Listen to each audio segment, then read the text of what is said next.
আমার জীবনে পরিচয় হয়েছে অনেক ব্যক্তির সাথে, ভিন্ন ভিন্ন ধরনের মানুষ। এনাদের সাথে আলাপ হয়ে খুব ভালো লেগেছে, অনেক শিক্ষাও লাভ করেছি। আমি তাদের সাথেও আলাপ করেছি যারা অনেক উচ্চ স্তরে পৌঁছে গেছেন, আবার তাদের সাথেও যারা নিজেদের জীবনে বিশেষ কিছু করতে পারেননি।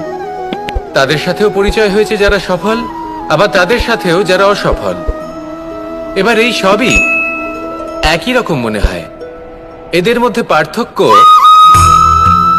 শুধুই মানসিকতার। যখনই কোনো অসফল ব্যক্তির সাথে পরিচয় হয়েছে, তখনই দেখেছি তাদের কাছে সবসময় একটা অজুহাত রয়েছে যে কেন তারা সফল হতে পারেননি। কখনো তারা দোষ দিয়ে থাকেন তাদের ভাগ্যকে, তাদের পরিস্থিতিকে, দোষারোপ করতে থাকেন তাদের মাতা পিতাকে, আত্মীয়দের, বন্ধু বান্ধবদের। কোনো না কোনো অজুহাত সবসময় এদের কাছে থাকে যে কেন তারা সফল হতে পারেননি। সেখানেই যখন সফল ব্যক্তির সাথে পরিচয় হয়, তাদের কাছে সবসময় একটা কারণ থাকে যে কিভাবে এই সমস্যাগুলির ঊর্ধ্বে উঠে সাফল্য লাভ করা যায়। আর সেই কারণ হলো যে যাই হয়ে যাক না কেন, সাফল্য লাভ করতেই হবে। যতই সংঘর্ষ করতে হোক না কেন, যতই সমস্যা আসুক না কেন, সফল আমাদের হতেই হবে। এটাই পার্থক্য মানসিকতার। সত্যি কথা বলতে, আপনার আজকের এই মানসিকতা হলো আপনার আগামী ভবিষ্যতের ইমারতের ভিত। এই মানসিকতা যতটা প্রবল হবে, যতটা শুভ হবে, আপনার ভবিষ্যৎ ততটাই বিশাল এবং সুন্দর হবে। তাহলে সমস্যার উপর নয়, সাফল্যের উপর মনোযোগ কেন্দ্রীভূত করুন, জীবনে এগোতে থাকুন, আর আমার সাথে ভালোবেসে বলুন, রাধা রাধা। কোনো এক সময়ের কথা, একজন জেলের একটা ছোট্ট পুত্র ছিল। সে ভাবলো যে আমি আমার বাবার মতোই মাছ ধরব।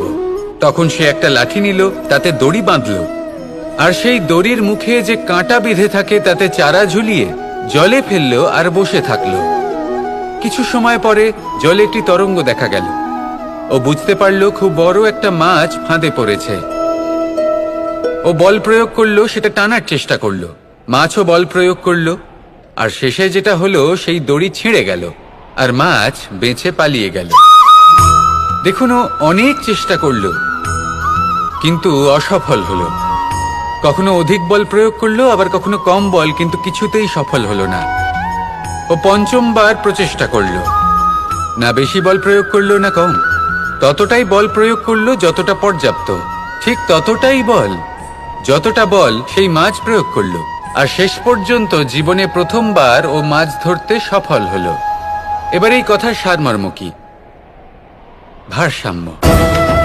এটাই হলো জীবনের সবথেকে বড় নিয়ম। আমাদের সবার জীবনে সমস্যা রয়েছে, কখনো মন দিয়ে ভেবে দেখবেন। জীবনে যদি কোনো ক্ষুদ্র সমস্যা বা ছোট সমস্যা থাকে, আর সেটা সমাধান করার জন্য আপনি বেশি চেষ্টা করছেন, তাহলে তার দ্বারা সমাধান হয় না, বরং আরো বিপদ বেড়ে যায়। যখন কোনো বড় সমস্যা থাকে আর আপনি কম চেষ্টা করতে থাকেন, তখন সমাধান হয় না, তা চলতেই থাকে। শুধু এটাই হলো ব্যাপার। জীবনের সমস্ত সমস্যার একটা ভারসাম্য বজায় রাখা, যদি এটা আপনি শিখে ফেলতে পারেন, জীবনটা আপনার হাতের মুঠোয় থাকবে। আসুন আমার সাথে ভালোবেসে বলুন, রাধা রাধা। আমরা কখন উচিত কাজ করি, কখন অনুচিত কাজ করি, কখন পুণ্য করি আর কখন পাপ করি, কখন ন্যায়ের পথে চলি আবার কখন অন্যায়ের পথে চলি, তা দুজন ব্যক্তি বুঝতে পারেন, পরমাত্মা আর অন্তরাত্মা। এবার প্রত্যেক মুহূর্তে কি হয় পরমাত্মা সবই জানেন, তার কাছে কিছুই গোপন নয়। কিন্তু প্রত্যেক মুহূর্তে আপনার কি করা উচিত সেটা উনি এসে আপনাকে বলতে পারবেন না। সেই জন্য আমাদের ভেতরে অন্তরাত্মা আছে, আমাদেরই চেতনার একটি অংশ। একবার চোখ বুঝে দেখুন, অন্তরাত্মার মধ্যে নিমজ্জিত হয়ে ভাবুন আর বোঝার চেষ্টা করুন। এই অন্তরাত্মা সবসময় আপনাকে শুভ কাজ করার জন্য প্রেরিত করেন আর অশুভ কাজ করা থেকে বিরত করেন। এই অন্তরাত্মার কথা মানতে থাকুন, পরমাত্মা সবসময় আপনার কাছেই পাবেন। আসুন আর আমার সাথে ভালোবেসে বলুন, রাধা রাধা। মানুষের জীবনে দুই ধরনের আবেগ থাকে যা চিরকাল তার সাথে বসবাস করে। প্রথম, স্বপ্ন। দ্বিতীয়, অজুহাত। মানুষ হাজার হাজার স্বপ্ন দেখতে পারে। আমাকে এই কাজ করতে হবে, আমাকে ওখানে ঘুরতে যেতে হবে, আমায় জীবনে এই অসম্ভব কাজ বাস্তবায়িত করে দেখাতে হবে, আদি ইত্যাদি। এবার ঠিক যেমন স্বপ্ন দেখেন সেইভাবে অজুহাতও খুঁজে নিয়ে আসেন। আমি এই স্বপ্ন পূরণ করতে পারলাম না, কারণ আমাকে কেউ সাহায্যই করল না, কারণ আমি দুর্বল হয়ে পড়েছিলাম, কারণ আমার কাছে সময়ই ছিল না, আদি ইত্যাদি। এবার সাফল্য এবং অসফলতার মাঝখানে এই ধরনের সংঘর্ষ হতে থাকে। সাফল্য তখন লাভ করা সম্ভব যখন আপনার স্বপ্ন আপনার অজুহাতের থেকে অনেক বড় হয়, আর অসফলতা তখন পাবেন যখন আপনার অজুহাত আপনার স্বপ্নের থেকে অনেক বড় হয়। আপনি যদি সাফল্য লাভ করতে চান তাহলে চেষ্টা করতে থাকুন, পরিশ্রম করুন। যদি অসফল হন তাহলে ভয়ভীত হওয়ার কোনো প্রয়োজন নেই। নিজের ভুল বুঝুন, তাকে শুধরে নিন, আবার চেষ্টা করুন।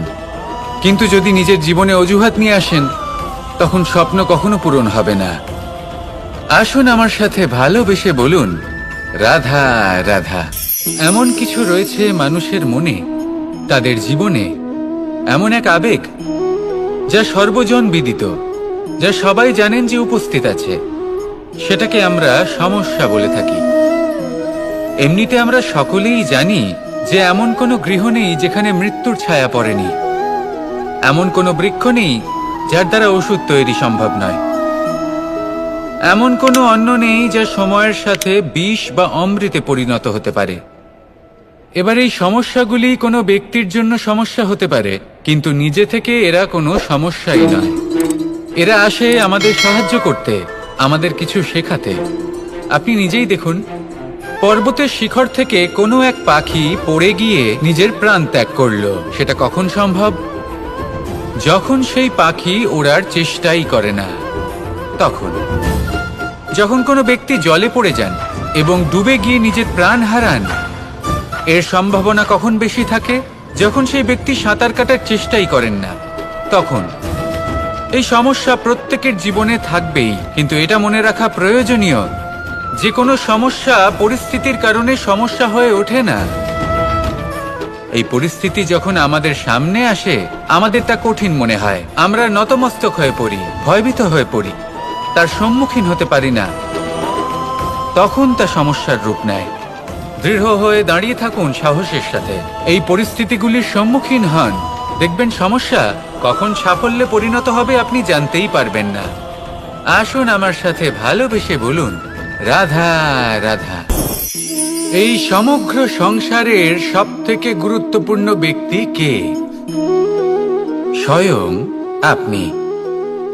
নিজের জন্য তো বটেই, তাই না? কারণ যখন আপনি জন্মগ্রহণ করেন, নিজের চোখ খোলেন, এই সংসারে আসেন, তখনই তো এই সংসারকে আপনি দেখতে পান, অনুভব করতে পারেন। এখানকার আবেগ, এখানকার মানুষজন তখন থেকেই অনুভব করেন। যদি আপনি না থাকেন তাহলে এই সংসারের অস্তিত্ব আপনার কাছে শূন্যের সমান, তাই না?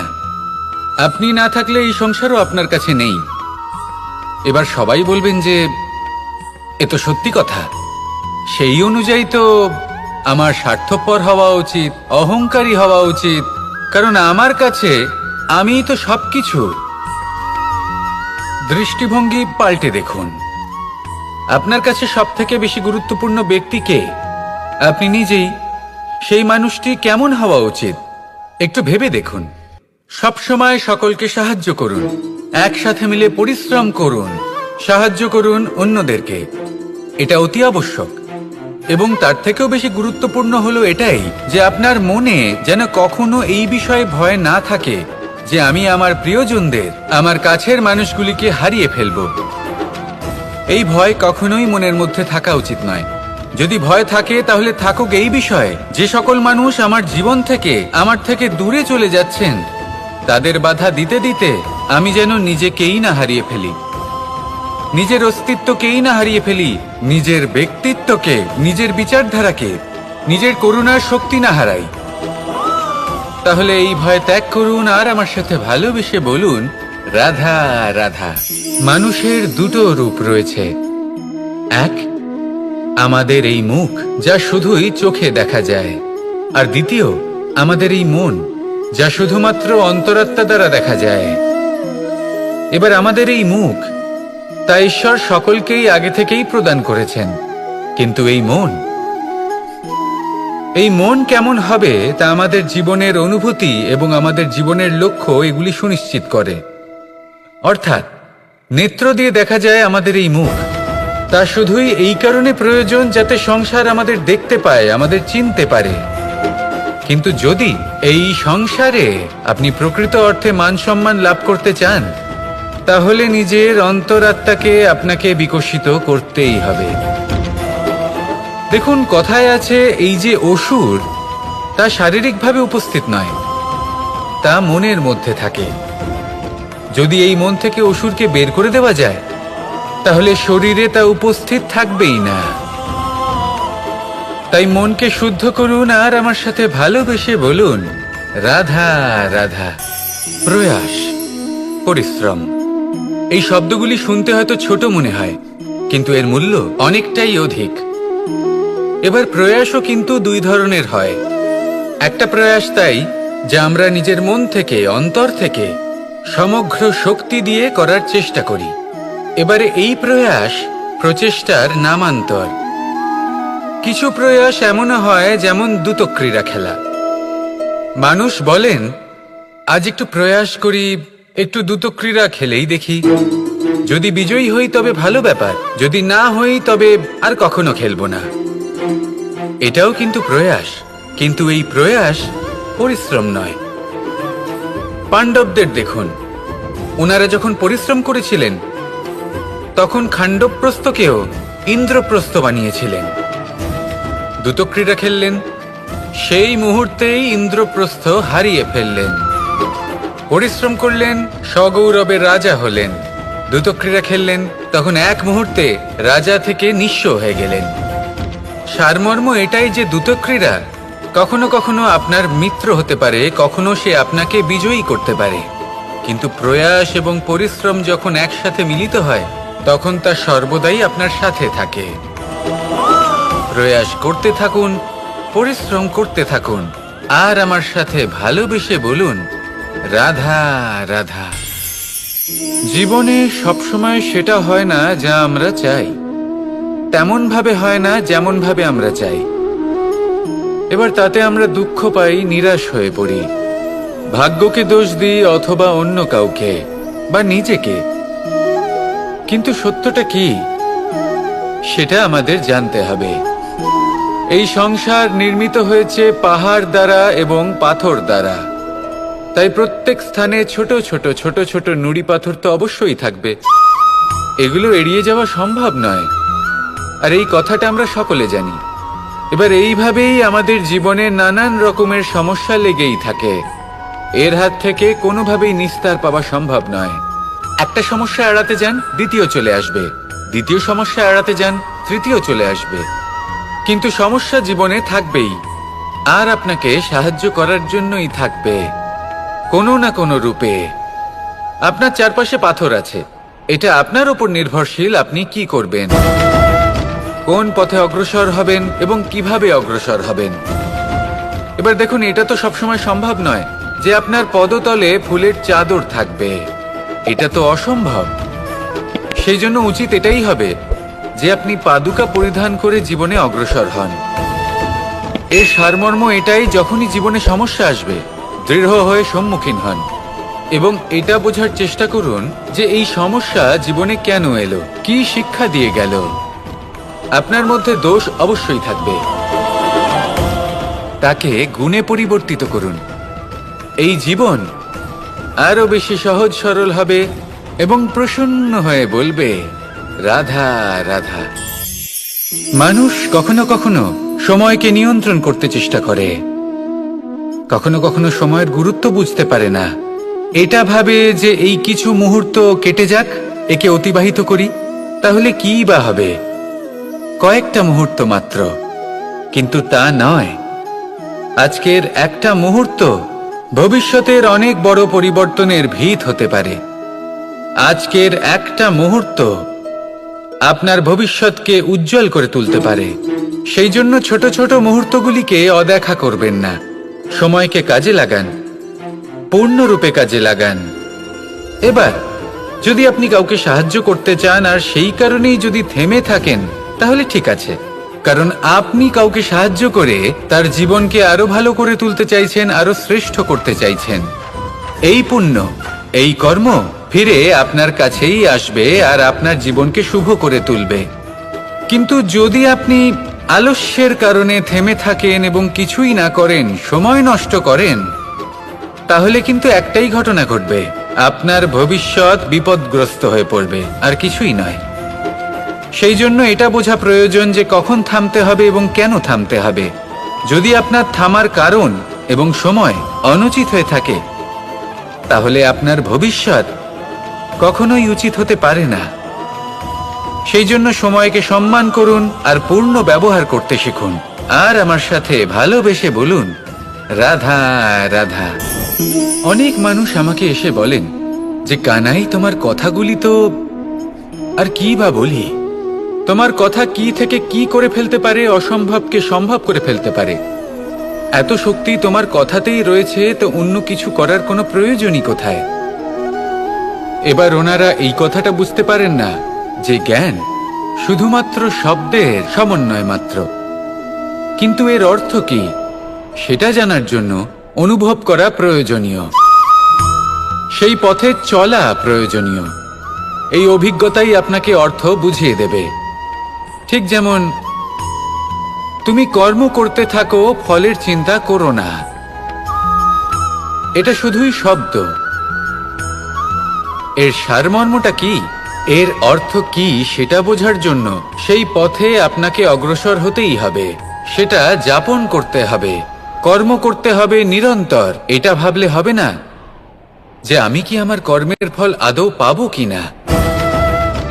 তবেই আপনি এই কথার অর্থ বুঝতে পারবেন। কখনো ভেবে দেখবেন, আমাদের বাড়িতে যারা জ্যেষ্ঠ আছেন, বড় আছেন, আমরা তাদের পুজো করি, তাদের সেবা করি, আমরা তাদের চরণ স্পর্শ করি। কেন? কারণ ওনাদের কাছে আমাদের থেকে অনেক বেশি জীবনের অভিজ্ঞতা থাকে। জীবনে শুধুমাত্র জ্ঞান শোনাটা প্রয়োজনীয় নয়, তা বুঝতে পারা প্রয়োজনীয়। তা যদি যাপন করেন, তবেই অভিজ্ঞতা হবে, তবেই প্রকৃত অর্থ বুঝতে পারবেন। তাহলে জ্ঞান শুধু শুনবেন না, বুঝুন, তাকে আচরণে আনুন এবং আমার সাথে ভালোবেসে বলুন, রাধা রাধা। এই সংসারের সব থেকে কঠোর ধাতুর মধ্যে একটি হলো লোহা। লোহা দিয়ে আমরা অনেক অস্ত্র শস্ত্র লাভ করি, অনেক বস্তুও লাভ করি। এবার এই লোহাকে কাটার জন্য, একে কোনো আকার দেওয়ার জন্য কি প্রয়োগ করতে হয়? লোহা। এবার এই কথাটা আমরা সকলেই জানি যে লোহার দ্বারাই লোহাকে কাটতে হয়। এবার এই কথা আমি আপনাকে কেন বলছি, এরপরে খুব বড় একটা প্রশ্ন আসে যা খুব বড় শিক্ষা দিয়ে যায়। এটা কেন হয় যে আমরা একটা লোহা দিয়ে একটা লোহাতে আঘাত করছি, কিন্তু যে লোহা দ্বারা আঘাত করছি তার আকার বদলাচ্ছে না, যার উপর প্রহার করছি তার আকার বদলাচ্ছে? এতে পার্থক্যটা কোথায়? পার্থক্য হলো তাপমাত্রার। দেখুন, যে লোহাকে আমরা কাটতে চাই তার তাপমাত্রা বাড়াতে হয়, তাকে গরম করতে হয়। আর যে লোহা দ্বারা আমরা আঘাত করতে চলেছি, সেই লোহা আমাদের ঠান্ডা রাখতে হয়। অর্থাৎ ঠান্ডা লোহা গরম লোহাকে কেটে দেয়। এবার এই শিক্ষা কি আমাদের জীবনে যথেষ্ট নয়?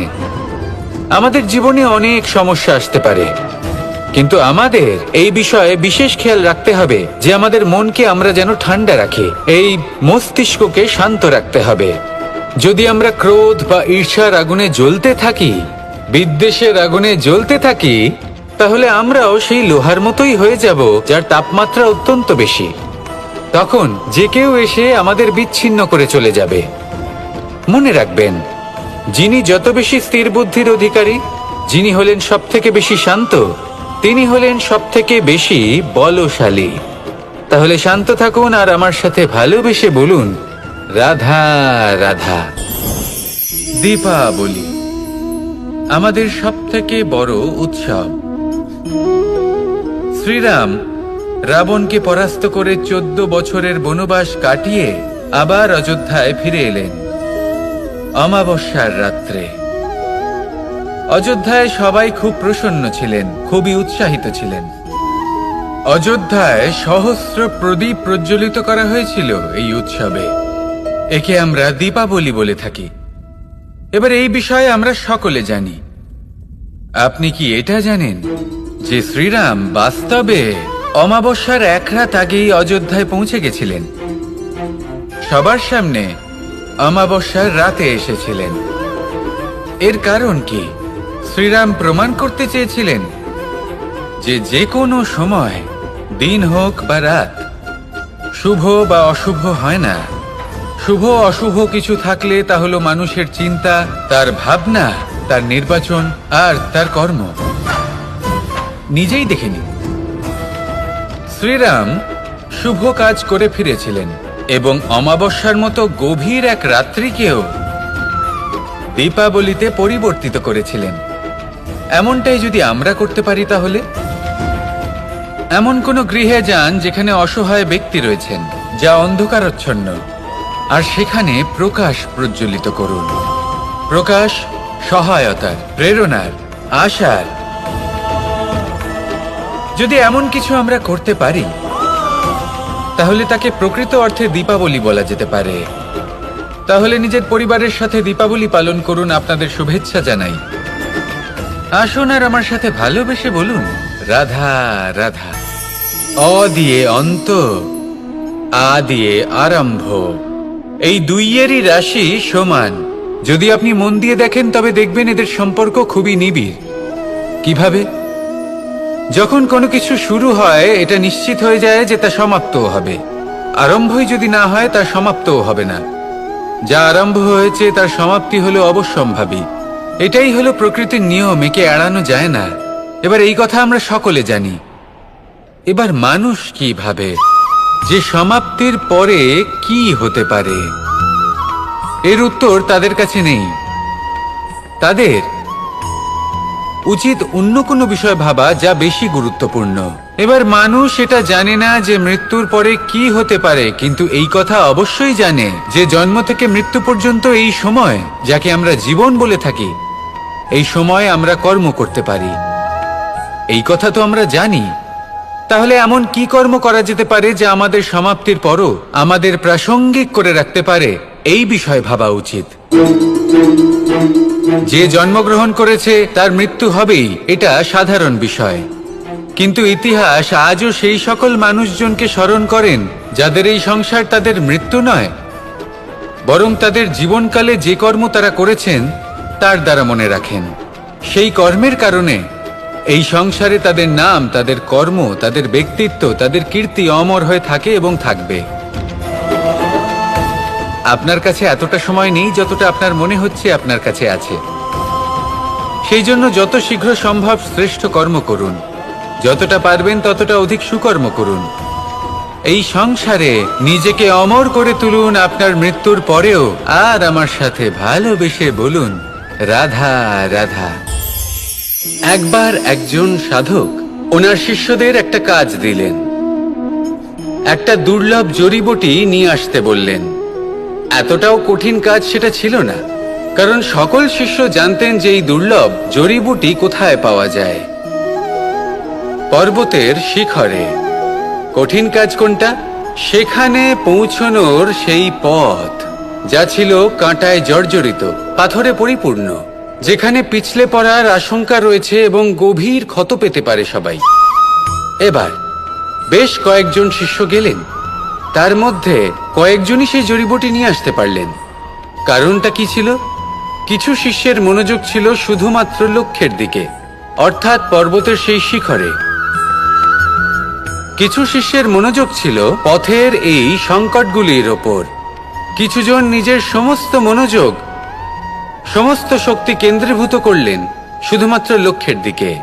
বাকিরা মনোনিবেশ করলেন এই সংকটের থেকে নিজেকে বাঁচাতে। কিন্তু যাদের মনোযোগ শুধু লক্ষ্যের দিকে ছিল, শুধু তারাই জড়িবুটি নিয়ে আসতে পারলেন। কারণ কি ছিল? একটা সহজ ব্যাপার যা আমাদের বুঝতে হবে। আমরা যদি লক্ষ্যে পৌঁছতে চাই তাহলে বিপদের সম্মুখীন তো আমাদের হতেই হবে, আর কোনো বিকল্প নেই। যন্ত্রণাও হবে, পায়ে কাঁটাও হয়তো ফুটতে পারে, হয়তো পড়েও যেতে পারেন, হয়তো রক্তপাতও হতে পারে, কিন্তু তার সাথেই সাফল্য অর্জনের যে আনন্দ সেটাও পাওয়া যায়। সেই জন্য নিজের মনোযোগ সবসময় লক্ষ্যের দিকে রাখুন, পথের সেই বিপদগুলির দিকে নয়। সত্যি কথা বলতে এই বিপদ এটা কিছুক্ষণের, আজ আছে কাল নাও থাকতে পারে, কিন্তু যদি লক্ষ্যকে প্রাপ্ত করতে পারেন তাহলে তার আনন্দ আপনার সাথে সারা জীবন রয়ে যাবে। তাহলে লক্ষ্য প্রাপ্ত করুন আর আমার সাথে ভালোবেসে বলুন, রাধা রাধা। কোনো এক সময়ের ঘটনা এটা। মা এবং বাবা হাটে গিয়েছিলেন, তখন আমি আর দাদা গিয়েছিলাম গরু চড়াতে। আমরা বাড়ি ফিরে এলাম, আর মা সেই সময় একটা কাজ করতেন। যখনই হাটে যেতেন দরজা তালা বন্ধ করে যেতেন।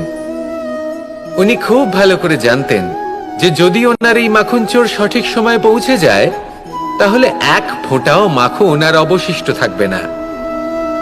এবার ঘটনা কিছুটা এরকম হলো যে মা আর বাবা মাঝে মাঝে হাটে যেতেন, তাই মাঝে মাঝেই দরজা তালা বন্ধ করতে হতো। যখন মা আর বাবা ফিরে এলেন তখন বাবা ভুলে গিয়েছিলেন যে এই চাবির গোছা থেকে ঠিক কোন চাবিটা দরজার তালা খোলার জন্য উপযোগী। উনি চেষ্টা করতে শুরু করে দিলেন, একটার পর একটা চাবি দিয়ে উনি চেষ্টা করতে থাকলেন, কিন্তু সেই দরজার তালা তো খুলতেই চাইছিল না। ওনার মাথা থেকে ঘাম পড়তে শুরু করলো। তখন মা বললেন যে তালা ভেঙে দেওয়া যাক। মা চলে গেলেন, আর বাবা বললেন, না না দাঁড়াও, আর কিছু চাবি বাকি আছে, এটা হয়তো খুলতে পারবো।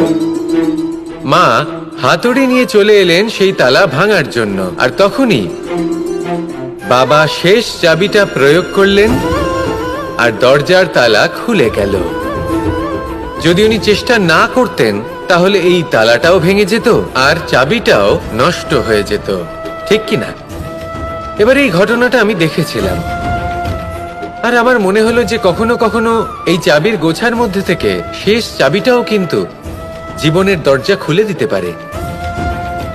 সেজন্য আপনি যদি জীবনে সাফল্য লাভ করতে চেষ্টা করেন, নিজের লক্ষ্যে পৌঁছতে চান, তাহলে হার মানবেন না।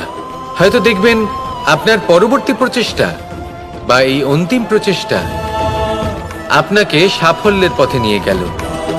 তাই নিরন্তর প্রচেষ্টা করতে থাকুন, জীবনে সাফল্য লাভ করুন, আর আমার সাথে ভালোবেসে বলুন, রাধা রাধা। কখনো কোনো চাতককে দেখেছেন? একটা চাতক বর্ষার জন্য অপেক্ষা করে, সেই বর্ষার জলে নিজের তৃষ্ণা নিবারণ করে, নয়তো সারা বছর তৃষ্ণার্ত থেকে যায়। ও আকাশের দিকে তাকিয়ে থাকে আর অপেক্ষা করে যে কবে বর্ষা হবে আর কবে আমি আমার তৃষ্ণা নিবারণ করব। সেখানে অন্যদিকে একটি কাক বা একটা পায়রা, এরা কি করে? যেখানে জল পায় পান করে নেয়, যেখানে খাবার পায় খেয়ে নেয়, আত্মীয় স্বজন বন্ধু বান্ধব যাকেই পায় তার সাথে সময় কাটায়, খাবার খায় আর চলে যায়। এবার এদের মধ্যে মিল কোথায় আর পার্থক্য কোথায়? দুজনের কাছেই ডানা রয়েছে, দুজনেই উড়তে পারে। এই আকাশ হলো ওদের, খাবারের দানা ওদের। পার্থক্য হলো তাদের অভিলাষার, পার্থক্য হলো তাদের আকাঙ্ক্ষার, পার্থক্য জীবন যাপনের ধরনের। এবার যত বেশি আকাঙ্ক্ষা থাকবে, যত দামি জীবন যাপন করার ইচ্ছে থাকবে, তত বেশি কষ্ট আপনাকে সহ্য করতে হবে। আবার অন্যদিকে জীবন যত সরল হবে, জীবন যাপন যত সরল হবে, সমস্যা ততটাই কম হবে। তাই সবসময় চেষ্টা করবেন আপনার মানসিকতা এবং আপনার জীবন যেন সরল হয়। ভালোবাসতে থাকুন। যদি কেউ আপনাকে ভালোবাসে, তাকেও আপনি ভালোবাসা ফিরিয়ে দিন। তাদের সাথে কথা বলুন, কিছু তাদের কথা শুনুন, কিছু নিজের কথা বলুন। দেখবেন সকল তাপ উত্তাপ দূর হয়ে গেছে। এটাই তো হলো জীবনের সারমর্ম। তাই প্রেমে থাকুন, ভালোবাসুন, আর ভালোবেসে আমার সাথে বলুন, রাধা রাধা। আপনি কখনো কোনো বাজকে নিজের বাসা বানাতে দেখেছেন? এই বাজ যখনই কোনো বাসা বানায় তখন উঁচু গাছের ডালে বা কোনো পর্বতের শিখরে বাসা বানায়, অনেক উচ্চতায়, আর সেখানে তার সন্তানও জন্মগ্রহণ করে। যখন এই সন্তানেরা জন্মায় তখন এই বাজ খুবই ভালোবেসে এবং খুব সাবধানে এদের পালন পোষণ করে, নিজের ঠোঁট দিয়ে তাদের ঠোঁটে খাবার পরিবেশন করে। কিন্তু যেই সেই সন্তানেরা হৃষ্টপুষ্ট হয়ে যায় এবং সেই কথা বাজ নিজে বুঝতে পেরে যায়, সেই বাজ নিজেই সেই বাসা ছিন্ন ভিন্ন করে দেয়। সেই সন্তান যাদের সবেমাত্র ডানা গজিয়েছে, কিভাবে উড়তে হয় তারা জানে না, সেই সন্তানগুলিকে উচ্চতা থেকে ঠেলে দেয়। সেই সন্তান প্রথমে ভয়ভীত হয়ে যায়। তারা সামনে মৃত্যুকে দেখতে পেয়ে ভয়ের কারণে তাদের ডানা ঝাপটাতে থাকে, আর সেই প্রক্রিয়াতেই সেই সন্তানগুলি উড়তে শুরু করে দেয়। এবার এই ঘটনায় আমরা কি শিক্ষা পেতে পারি? এটাই, যদি আপনি মাতা পিতা হন তাহলে নিজের সন্তানকে অবশ্যই স্নেহ করুন, কিন্তু তাদেরকে নিজের আঁচলের তলায় বেঁধে রাখবেন না। যদি আপনি চান আপনার সন্তান জীবনে উন্নতি করুক, তাহলে নিজের মুঠো থেকে তাদের স্বতন্ত্র করে দিন, এই সংসারে সংঘর্ষ করতে দিন। সেই সন্তান নিজেই বুঝতে পারবে যে জন্মের সময় পাওয়া ডানা কি করে ব্যবহার করতে হয়। আর আপনার চোখের সামনে আপনার সন্তান এই আকাশে উড়তে থাকবে। তাহলে আসুন আমার সাথে ভালোবেসে বলুন, রাধা রাধা। এই সংসারে সবাই বলেন আমি অর্জুনের মতো হয়ে উঠতে চাই। সবাই চায় যে তারাও যেন অর্জুনের মতো গান্ডীব লাভ করে। তারাও চায় যে তাদেরকেও মহাদেব এসে পশুপতি অস্ত্র দান করবেন। তারাও এটাই চায় মহাভারতের মতো মহাসংগ্রামে বিজয়ী হতে। কিন্তু সবাই ভুলে যান যে অর্জুন যা হতে পেরেছিলেন সবকিছুই অর্জন করেছিলেন। যদি আপনিও অর্জুনের মতো গান্ডীব লাভ করতে চান, তবে আপনাকেও তার মতোই শ্রেষ্ঠ কাঠ নির্বাচন করতে হবে। সেই কর্ম আপনাকেই করতে হবে। তার প্রত্যঞ্চা যাতে তীব্র হয় তার জন্য আপনাকে সর্বশ্রেষ্ঠ দড়ি খুঁজে বের করতে হবে। আপনার বাণ যাতে ঘাতক হয় সেই জন্য আপনাকে নতুন নতুন ধাতু খুঁজে বের করতে হবে। সেই শিক্ষা আপনাকে লাভ করতে হবে, তবেই আপনার ইচ্ছে পূর্ণ হবে। অর্জুন হওয়া বড়ই সরল, যদি আপনি কিভাবে অর্জন করতে হয় তা জানেন। শুধুমাত্র স্বপ্ন দেখেন যারা, তারা কখনোই অর্জন করতে পারবেন না। কিন্তু যদি কেউ অজ্ঞাতবাস ভোগ করতে পারে, যদি কেউ লাক্ষাগৃহ থেকে পালিয়ে বাঁচতে পারে, যদি কেউ কঠোর তপস্যা করতে পারে, প্রতীক্ষা করতে পারে এবং পরিশ্রম করতে পারে, তাহলে সে অর্জুন অবশ্যই হয়ে উঠবে। যদি আপনি অর্জুন হয়ে উঠতে চান তাহলে কর্ম করতে শিখুন, আর আমার সাথে ভালোবেসে বলুন, রাধা রাধা। পাণ্ডবরা বন থেকে এসেছিলেন। ওনাদের কাছে না কোনো ধন ছিল, না কোনো সম্পদ, না বিদ্যা। নিজের পরিশ্রমের দ্বারা ওনারা বিদ্যা অর্জন করেছিলেন, আর তার দ্বারাই সম্পদ অর্জন করলেন আর ধনও অর্জন করলেন। এই পাণ্ডব ছিলেন অত্যন্ত কুশল এবং শক্তিশালী। যুধিষ্ঠির নিজের পরিশ্রম দ্বারা এমন জ্ঞান অর্জন করেছিলেন যে এই সংসার ওনাকে ধর্মরাজ যুধিষ্ঠির অভিহিত করেছিল। দেখতে গেলে পাণ্ডবদের কাছে সবকিছুই ছিল, কিন্তু যখন বিষয় এলো আরো ধন লাভ করার, তখন যুধিষ্ঠির, যিনি পাণ্ডবদের মধ্যে জ্যেষ্ঠ, তিনি সকল পাণ্ডবদের সাথে দ্যুতক্রীড়ায় অংশগ্রহণ করে ফেললেন। এর ফলে না শুধু ধনলক্ষ্মী, ধর্মলক্ষ্মী, বিবেক লক্ষ্মীকেও হারালেন, আর শুধু তাই নয়, নিজের গৃহলক্ষ্মী দ্রৌপদীকেও হারিয়ে ফেললেন। এর কারণ কি? ভুলে গেলেন খুব সহজ একটা কথা, এই সংসারে সম্মান এবং সাফল্য দুটোই পরিশ্রমের দ্বারা লাভ করতে হয়। কিন্তু দ্যুতক্রীড়ার এই খেলা আমাদের ভাগ্যের উপর নির্ভরশীল। এই সংসারে দুটি পথ রয়েছে। একটা পথ যেখানে কর্ম এবং পরিশ্রমের দ্বারা আপনি নিজের পথ নিজেই রচনা করতে পারবেন, আর দ্বিতীয় পথ হলো যেখানে এই ভাগ্য এক মুহূর্তে আপনাকে শিখরেও পৌঁছে দিতে পারে, আবার ধূলিসাৎ করে দিতে পারে। আপনি কোন পথ বাছবেন সেই চয়ন আপনারই। আসুন আর আমার সাথে ভালোবেসে বলুন, রাধা রাধা।